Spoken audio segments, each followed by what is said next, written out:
Welcome to Excellence Career Point. आज हम देखेंगे इकोनॉमिक्स अर्थात अर्थशास्त्र। इकोनॉमिक्स क्या होता है, सबसे पहले हम जानेंगे इकोनॉमिक्स क्या होता है। इकोनॉमिक्स विज्ञान वैसा विज्ञान है जिसमें हम ये देखते हैं कि मेरी आर्थिक स्थिति कैसी है, या फिर इसमें देखा जाता है कि देश की आर्थिक स्थिति क्या है। यह एक ऐसा विज्ञान है जिसमें सिर्फ आर्थिक स्थिति, व्यवहार इत्यादि का वर्णन किया जाता है। उसे क्या कहते हैं? अर्थशास्त्र कहते हैं। अर्थशास्त्र दो भागों में विभक्त है। पहला है समष्टि अर्थशास्त्र, दूसरा है व्यष्टि अर्थशास्त्र। समष्टि अर्थशास्त्र समझेंगे। समष्टि अर्थशास्त्र वैसा अर्थशास्त्र है जिसमें पूरा देश का अर्थव्यवस्था वर्णन किया जाता है।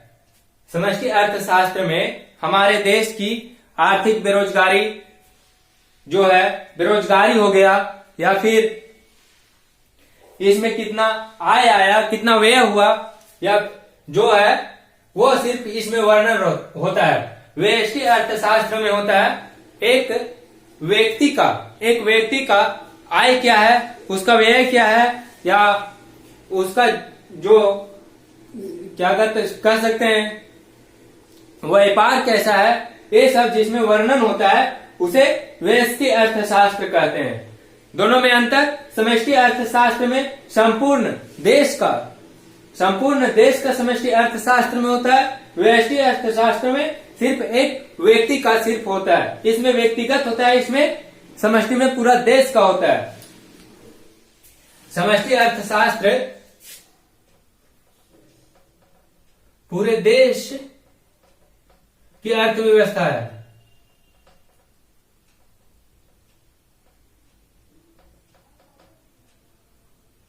और ये व्यक्तिगत अर्थव्यवस्था, दूसरे शब्दों में क्या कह सकते हैं? व्यक्तिगत अर्थव्यवस्था।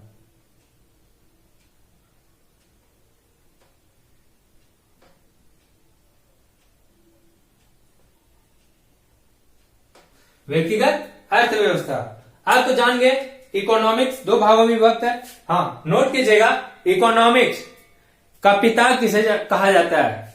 फादर्स ऑफ इकोनॉमिक्स किसे कहा जाता है? एडम स्मिथ को फादर्स ऑफ इकोनॉमिक्स कहा जाता है। अब देखिए 12th क्लास का चैप्टर नंबर 1 उपभोक्ताओं के व्यवहार का सिद्धांत पढ़ेंगे। उपभोक्ताओं का व्यवहार का सिद्धांत, पहला उपभोक्ताओं का सिद्धांत का व्यवहार देखेंगे। इसमें उपयोगिता, पहला पॉइंट मेरी क्या है? उपयोगिता, अर्थात उपभोक्ताओं की उपयोगिता क्या होती है? उपभोक्ताओं की उपयोगिता क्या होती है? उपयोगिता किसे कहेंगे हम? मानिए उपयोगिता किसे कहेंगे? कोई भी सामान के लिए अगर हम कोई भी चीज खरीदना चाहते हैं, वो मेरे लिए क्या जरूरी है या जरूरी नहीं है, ये निश्चय करना ही उपयोगिता कहलाती है। अगर कोई वस्तु मेरे हिसाब से लग रहा है कि नहीं ये मेरे लिए जरूरी है, इसे खरीदना चाहिए, तो वो वस्तु मेरे लिए क्या हुई? उपयोगिता हुई। ये उपयोगिता निर्भर करती है मनुष्य की इच्छा पे। जितनी ज्यादा इच्छा होगी उपयोगिता क्या होगी? उतनी अधिक होगी।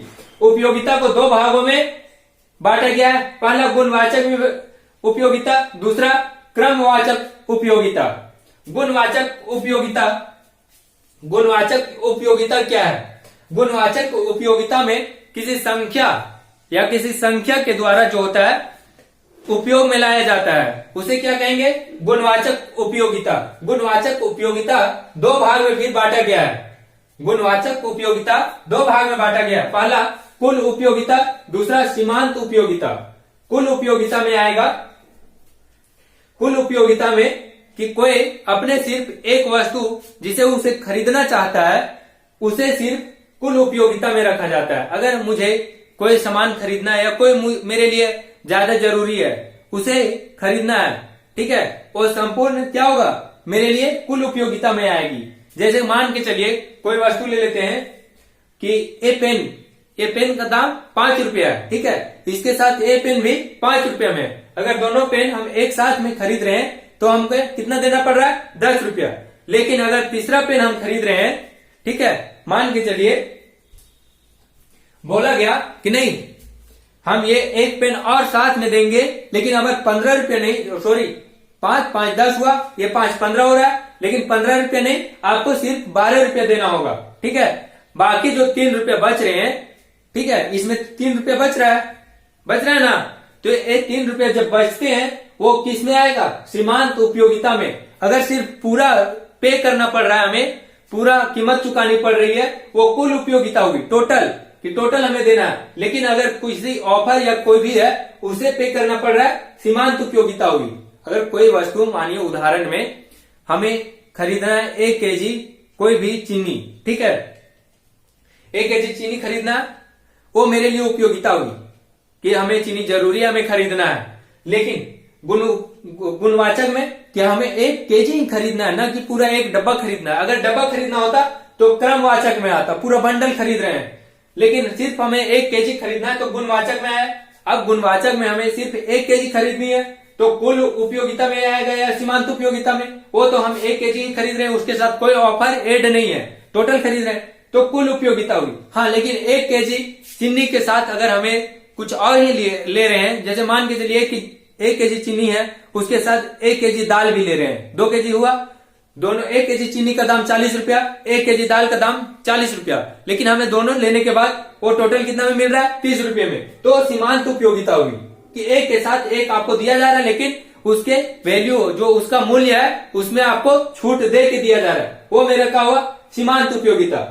क्रमवाचक अभी बतलाए, क्रमवाचक जब कोई भी वस्तु हमें जरूरत है और हम उसे एक पूरा बंडल खरीद रहे हैं, पूरा पैकेज, जैसे मान के चलिए आप लोग जानते होंगे कहीं भी कोई भी चीज होलसेल तो नाम सुने होंगे सभी ने, होलसेल, तो ये होलसेल ही है, यहाँ पे आपको खुदरा नहीं मिलेगा, सिर्फ आपको थोक के जगह पे दिया जाएगा। बहुत सारा सामान आपको एक साथ खरीदना होता है तो ये क्रमवाचक हुआ। उपयोगिता तो ये भी है कि उसको खरीदना फिर बेचना है, लेकिन एक साथ बहुत सारा खरीद रहा है तो क्रमवाचक उपयोगिता हुआ। लेकिन सिर्फ हमको अपने जरूरत के लिए खरीदना है, सिर्फ छोटा सा खरीदना है तो वो गुणवाचक उपयोगिता हुआ। ठीक है, उपयोगिता समझ गए। अब समझेंगे उपभोक्ता का बजट। उपभोक्ता का बजट, इसे मिटा देते हैं।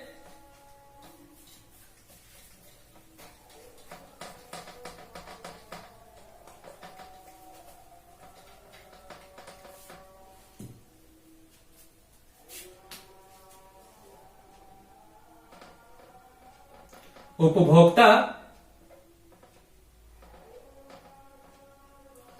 का बजट। उपभोक्ता का बजट, मानिए इसको उदाहरण में समझिए। सबसे पहले उपभोक्ता का बजट क्या होता है, आप कहीं कोई सामान खरीदने गए, सबसे पहले क्या करता है दुकानदार, आपको पूछेगा कि आपका एक रेंज क्या है, बजट क्या है, उसी में आपको दिखलाएगा कोई भी वस्तु। ठीक है, तो इसी तरह इसको समझना, सिर्फ शॉर्ट एकदम सिंपल भाषा में समझिए। उपभोक्ता कौन हुआ, खरीदने वाला, जो उपयोग उसका करेगा उपभोक्ता कहलाया। का बजट, उसका रेंज कितना है, मतलब है कहने का मतलब हुआ जो उपभोक्ता है वो कोई भी सामान खरीदेगा तो जितना उसकी आय होगी या उसके बराबर खरीदेगा या उस आय से कम खरीदेगा। जितना उसका आय है उससे तो अधिक नहीं खरीदेगा। मान के चलिए मेरे आय है 30,000 रुपया, ठीक है, अब हम कोई भी सामान खरीदने जाएंगे तो 30,000 के इक्वल खरीदेंगे या 30,000 से कम का खरीदेंगे। ठीक है, तो वो हो गया उपभोक्ता का बजट। समझ में आ गया। अब इसमें देखेंगे बजट, बजट रेट एवं बजट रेखा। बजट रेखा देखेंगे और बजट रेट देखेंगे कि बजट रेट क्या होता है। देखिए इसी में देखेंगे उपभोक्ता का बजट,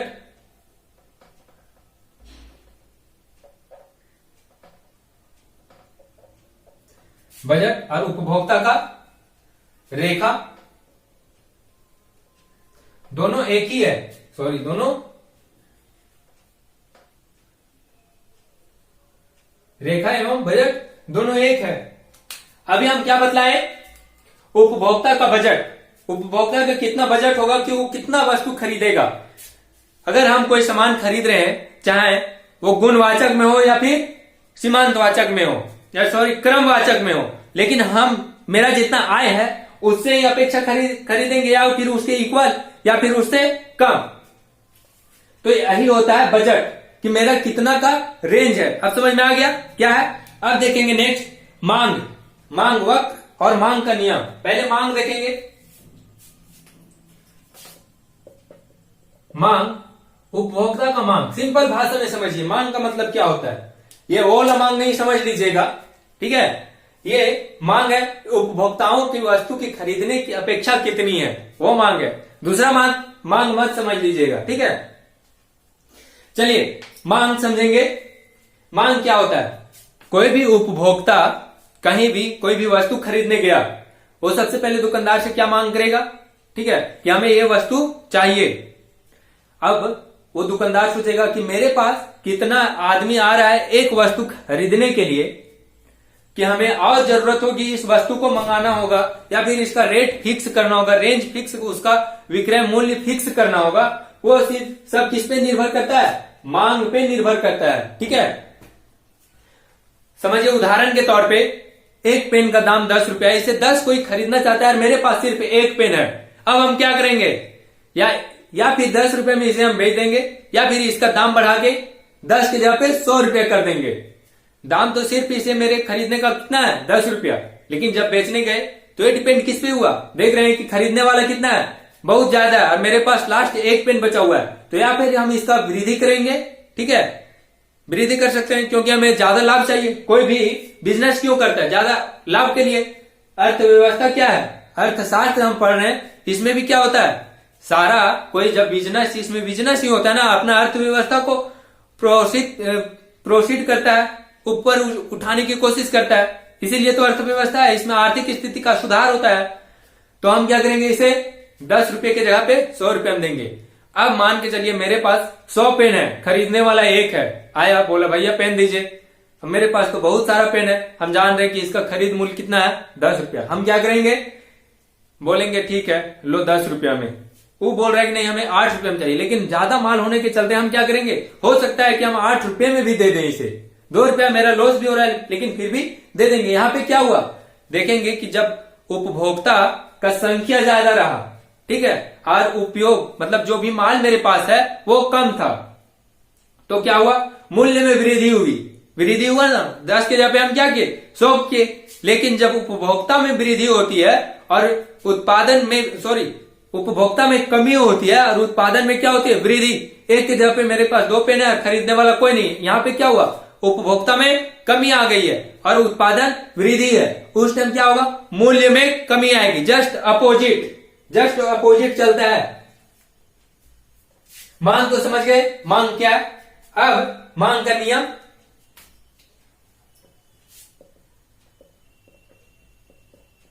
मांग का नियम, इसे मांग का वक्र भी कहा जाता है। मांग का वक्र, मांग को आप लोग सभी समझ गए। मांग क्या होता है, कोई भी आदमी या फिर कोई भी जो है उसकी जरूरत की जब सामान उपयोग में लाई जाती है उसे मांग कहा जाता है। अब मांग का नियम क्या बतलाती है, मांग का नियम हमें यह बतलाती है कि जब कोई भी वस्तु का उत्पादन अधिक होता है और उपभोक्ताओं की संख्या कम होती है, वस्तु का उत्पादन अधिक है लेकिन खरीदने वाला उपभोक्ताओं की संख्या कम होती है, उस टाइम क्या होता है, मूल्य में परिवर्तन होता है, अर्थात मूल्य की वैल्यू कम होती है, मूल्य में कमी आती है।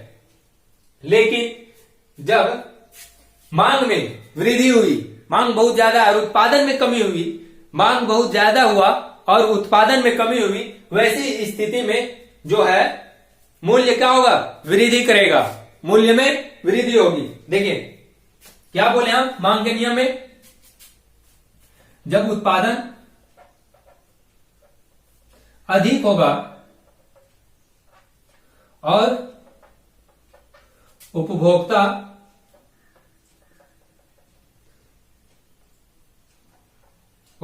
में कमी होगी तो क्या होगा, तो मूल्य में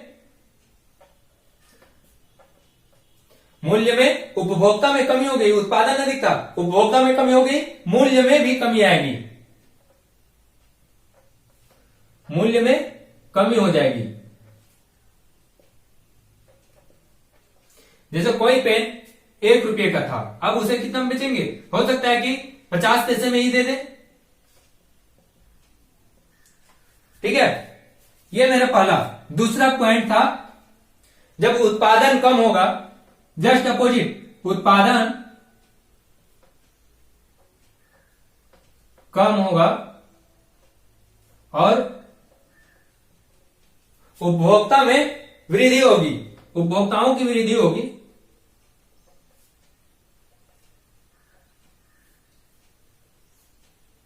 उपभोक्ताओं की वृद्धि होगी, तो मूल्य में वृद्धि होगी। जैसे अभी आप लोग ये बाजार जाते हैं या मार्केट जाते हैं, कहीं भी कोई भी सामान खरीदने आप जाते हैं, ठीक है, देखा कि नहीं, बाजार मार्केट में क्या हुआ, उपभोक्ताओं की संख्या बहुत अधिक है, लेकिन वहां मार्केट में क्या हुआ, सब्जियां वगैरह जो भी है उसमें कमी आ रही है, तो क्या करता है लोग, मूल्य में वृद्धि कर देता है। लेकिन वही देखिए कि उपभोक्ता कम गए, वहां सामान खरीदने वाला कम है, लेकिन उस सबके पास बहुत सारा सामान पड़ा हुआ है, तो क्या करेगा, उसका मूल्य नीचे कर देगा। इससे समझिए, सीधा एकदम शॉर्ट, कोई ऐसी नहीं है, सरल तरीके से आप समझ सकते हैं। ठीक है, समझ गए, नोट कर लिए। अब देखेंगे बाजार मांग। बाजार मांग क्या होता है, सब एक दूसरे से रिलेटिव है। बाजार मांग नोट कर लिए, ठीक है, चलिए।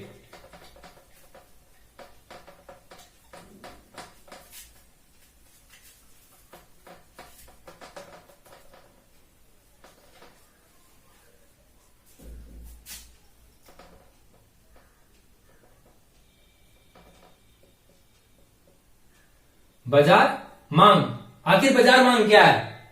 अभी तो मांग के नियम पढ़े, ठीक है, मांग का नियम पढ़े। अब बाजार मांग क्या है?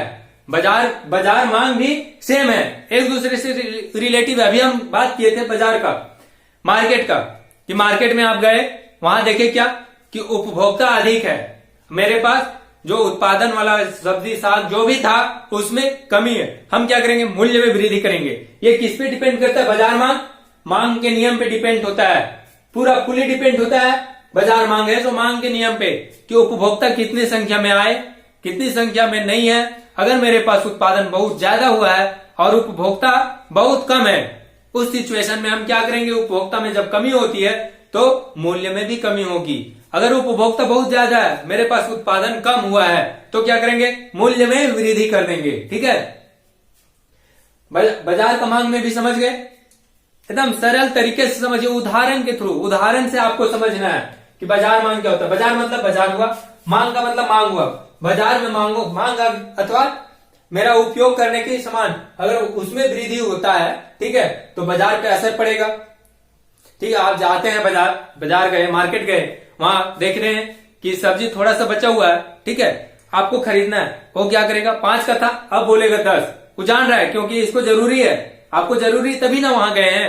अगर जरूरी नहीं होता तो क्यों जाते, आपको जरूरी है इसलिए वो वृद्धि किया, अगर जरूरी नहीं होता तो वृद्धि नहीं करता। समझ गए?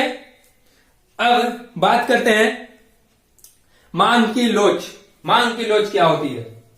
ये तो बाजार मांग समझ गए, अब मांग की लोच। मांग की लोच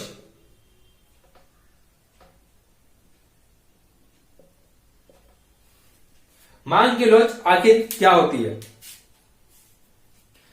देखिए, बाजार की मांग से रिलेटिव है मांग की लोच। लोच मतलब लचीला, अब मांग मतलब तो समझ रहे हैं। अब लचीला कब होगा? जब आप वहां पे उत्पादन से अधिक या फिर ज्यादा संख्या में उपभोक्ता पहुंच रहे हैं या फिर कम संख्या में, सारा कुछ उपभोक्ता डिपेंड है बाजार से। दूसरा चीज कुछ भी नहीं है, इकोनॉमिक्स का पहले चैप्टर में दूसरा चीज कुछ भी नहीं ऐड किया गया है, सिर्फ उपभोक्ता के बारे में बात किया गया है। उपभोक्ता को क्या जरूरी होती है, उपभोक्ता से क्या क्या प्रभावित होती है और उपभोक्ता को क्या प्रभावित करती है।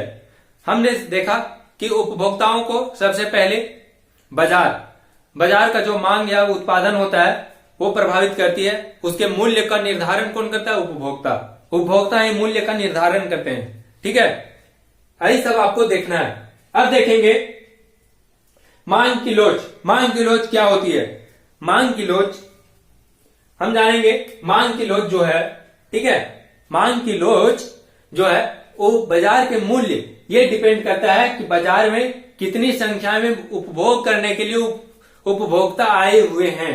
ठीक है, अर्थात दूसरे शब्दों में कह सकते हैं कि जो उपभोक्ता मेरे पास आए हुए हैं, जो उपभोक्ता हैं, वो अपनी इच्छा अनुसार कितनी वस्तुओं को क्रय कर रहे हैं, उसकी इच्छा क्या हो रही है। ठीक है, दूसरा डिपेंड करता है कि बाजार में जो उत्पादन होके आया है उसकी उत्पादन संख्या क्या थी। ठीक है, अब मांग की लोच निकालने के लिए क्वेश्चन रहता है कि मांग की लोच निकालने के लिए कुछ फॉर्मूले की आवश्यकता होती है। ठीक है, फार्मूला की आवश्यकता होती है कि भाई मांग की लोच हमें क्यों निकालना होगा। आपको क्वेश्चन दिया जाएगा कि 10 संख्याओं का उत्पादन हुआ है, 10 इकाई का उत्पादन हुआ, उसमें 15 उपभोक्ता ये सामान खरीदना चाहते थे और वही सामान दूसरा 15 के जगह पे 20 उपभोक्ता और अन्य सामान खरीदना चाहते थे। मान के चलिए कोई व्यक्ति है, मार्केट गया, बाजार गया, क्योंकि हम बाजार से रिलेटिव ही पढ़ रहे हैं। उसमें देखिए क्वांटिटी उसको जरूरत है, कोई वस्तु, उसको क्यू से इंडिकेट करते हैं। Q1 उसको जरूरी है, सबसे पहला Q1, उसका प्राइस दिया हुआ है P1। पहला चीज हो गया। आदमी कोई गया हुआ है, उसको M से इंडिकेट किए, कोई मैन गया हुआ है मार्केट खरीदने के लिए, पहला सब्जी Q1, उसका प्राइस P1 है, लेकिन उसको और जरूरत है, दूसरा चीज भी साथ में जरूरी है, उसको हम इंडिकेट किए Q2 से और उसका प्राइस P2 है। ठीक है, यहां तक समझ गए। मान के चलिए ये आम है, इसका प्राइस 3 रुपया है, समझ में आ गया। ये केला है, इसका प्राइस है 2 रुपया। इसका इनकम पे डिपेंड करेगा कि ये क्या कितना चीज खरीद सकता है। पहले ये बता चुके हैं कि कोई भी जब उपभोक्ता होता है, उपभोक्ता का क्या होता है कि अपने इच्छा के अनुसार जो भी वस्तु खरीदता है वो अपने उपयोगी के अनुसार खरीदता है। उसको जो जरूरत होता है वही खरीदेगा, विदाउट जो जरूरत नहीं होगा वो क्यों खरीदेगा। इसका इनकम मान के चलिए 10 रुपया, तभी ये खरीद रहा है। अगर इसका इनकम 3 रुपया है तो 3 रुपया सिर्फ या फिर क्यों वाला ही आम ही खरीद सकता है या फिर केला खरीद सकता है, न कि दोनों खरीद सकता है। सपोज कीजिए अगर इसका 2 रुपया होता तो सिर्फ केला ही खरीद सकता, आम तो नहीं खरीद सकता था। ठीक है, तो ये खरीदने गया, पहला Q1, इसका प्राइस P1 है, Q2 दूसरा सामान का Q2, इसका प्राइस P2 है। लेकिन हमें निकालना है प्रतिशत, क्योंकि इतने संख्या तो हम निकाल नहीं सकते हैं, इक्वल करना या फिर कैलकुलेशन करना बहुत मुश्किल होगा। हमको प्रतिशत में ही बतलाना होगा कि कितने प्रतिशत आए, कि कितना प्रतिशत हमें मांग की लोच हुई है। ठीक है, कितना प्रतिशत परिवर्तन हुआ है, तो हमको प्रतिशत में निकालना होगा। सबसे पहले प्रतिशत में निकालने के लिए कोई भी चीज क्या करेंगे, देखिए हमें निकालना है Q1 का प्रतिशत। सबसे पहले हम जानेंगे कि दोनों का प्रतिशत जब भी निकलेगा, मेरा प्रतिशत इक्वल प्रतिशत मांग की लोच का क्या होगा, इंडिकेट करेंगे ईडी से, ईडी से इंडिकेट होगा, सॉरी ये डी नीचे रहेगा, डी। ठीक है, ये मांग की लोच हो गया। इसका इक्वल होगा, इक्वल करेंगे क्या होगा, क्वांटिटी का प्रतिशत में परिवर्तन, क्वांटिटी का प्रतिशत में परिवर्तन। क्वांटिटी मेरे क्या है Q1, Q1 से इंडिकेट करते हैं क्वांटिटी का प्रतिशत,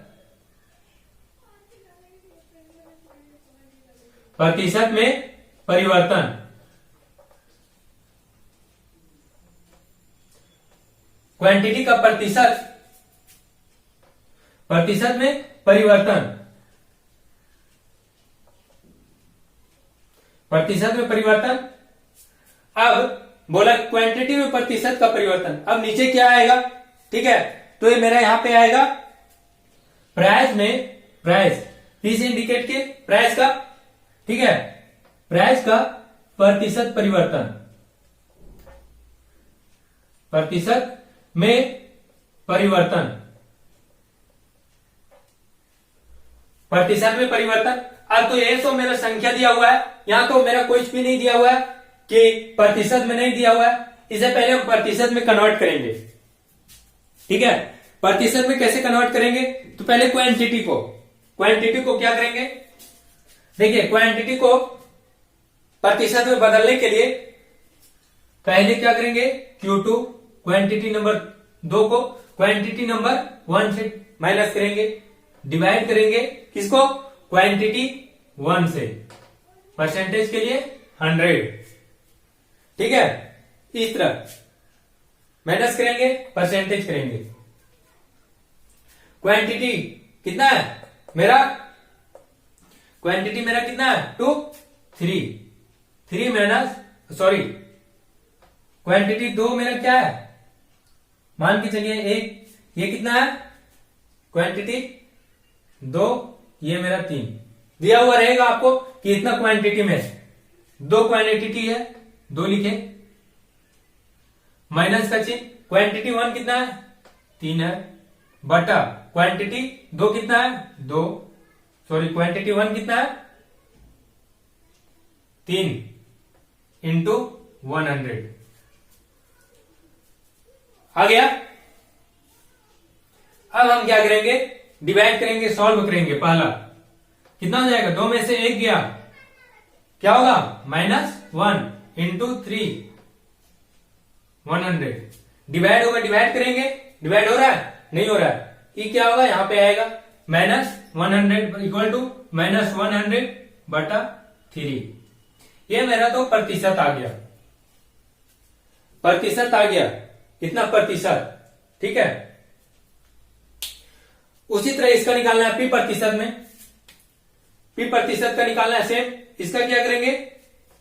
देखिए P2 सेम प्रोसेस है, P2 माइनस P1 बटा P1 इंटू 100 बिठा देंगे सेम। कितना आएगा? -100.3। अब इससे सॉल्व करेंगे तो यहां देखिए क्वांटिटी का प्रतिशत में परिवर्तन, कितना परिवर्तन हो रहा है? तो मेरा अगर इसको इतना से नहीं डिवाइड करेंगे, कितना हो जाएगा? 3 3 9 आधे हो जाएगा, 3 3 9 33.33 जाएगा, -33.33 बटा नीचे भी सेम आएगा क्योंकि सेम प्राइस दोनों में है। ठीक है, -33.33 प्रतिशत। अब देखिए बोला है कि प्रतिशत में परिवर्तन क्या होगा? परिवर्तन के लिए अगर इस तरह है, दोनों डिवाइड हो जाएगा, मेरा क्या बचेगा? सिर्फ लास्ट में डिवाइड करने के बाद 1 कितना बचा? 1। अर्थात 1 बोलने का अर्थ है कि यहां पे मांग की लोच में किसी प्रकार की कोई परिवर्तन नहीं हुई है। देखिए परिवर्तन कैसे होता? क्वांटिटी 1 आम का भी 3 रुपया, इसका प्राइस भी 3 रुपया, अर्थात 1 रुपया एक का। क्वांटिटी 2 का था 2 रुपया, इधर भी 2 रुपया, दोनों का इक्वल होने के चलते इसका क्या आया? मांग की लोच में कोई परिवर्तन नहीं हुआ। अगर ये आदमी 3 था, इसके इनकम 2 रुपया, सपोज कीजिए इसका इनकम कितना है? 2 रुपया। 2 रुपया में या फिर इसके बराबर यही खरीदेगा, सिर्फ केवल इसको खरीद सकता है, न कि इसको खरीद सकता है। लेकिन सपोज कीजिए कि इसका इनकम 10 रुपया है। ठीक है, अब क्या होगा? ये तो खरीद सकता है, ये केला भी और आम भी। केला खरीद सकता है, 2 भी केला खरीद सकता है, क्वांटिटी 2 है, और आम भी। लेकिन अगर इसकी संख्या के जगह पर इसको बढ़ाएगा तो कोई परिवर्तन होगा उसको। देखिए अगर हम आम नहीं ले रहे हैं, केला ले रहे हैं, कोई इफेक्ट पड़ेगा क्योंकि प्राइस दोनों का क्या है? सेम है। ठीक है, इसलिए इस पे कोई इफेक्ट नहीं होगा। लेकिन अगर सपोज कीजिए कि ये 3 की जगह पे कितना होता? 5। ये 2 की जगह पे कितना होता? क्वांटिटी 2 की जगह पे 2 सेम रहता, लेकिन आम की जगह पे 5 हो जाता, और इधर 3 था, इधर 2 है। अब बताइए क्या होता? परिवर्तन होता? देखते हैं निकाल के। देखिए निकाल के सबसे पहले क्या क्या आपको करना है। ये तो आपका पूरा रूल है। ठीक है, आपको करना है, हम क्या बोले? Quantity 2 minus quantity 1 equal to quantity 1 sorry बटा क्वांटिटी 1 इंटू 100। क्वांटिटी 2 मेरा कितना है? क्वांटिटी दो है, और 5 इक्वल टू 5 इंटू 100 कितना जाएगा 3, सॉरी -3 इंटू 5 इंटू 100, 5 से 20 बचे 100, 20 दिया 60।